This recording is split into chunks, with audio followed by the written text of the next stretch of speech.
and a passion for reaching the world grew in my heart. Still, temptation was never far away.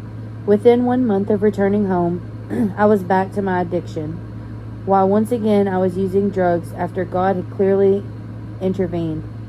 I went to my pastor for help. His answer: pray and read the Bible more. I tried, but I turned back to my habits.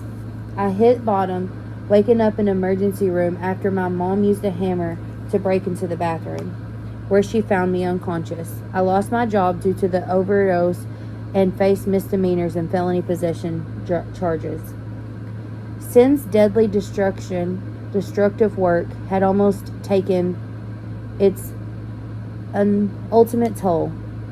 A couple of days later, a friend told me about Celebrate Recovery, and I walked into a chemical dependency group that Friday evening.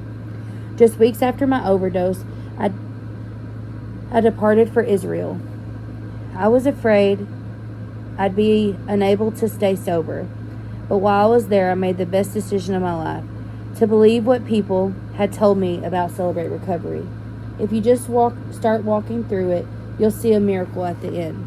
When I returned home, the Lord provided me with a support system. I found a sponsor, formed an accountability team, and started working through the principles.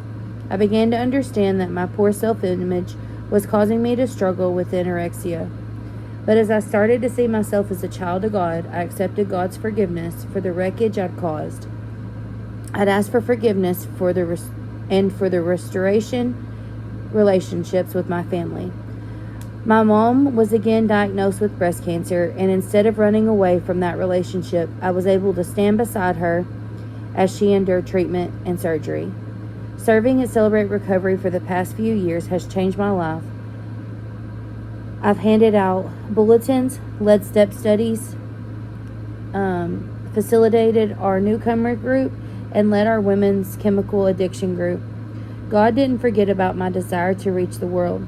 I've shared my story of recovery and freedom through Christ all over Southern California and in many other states.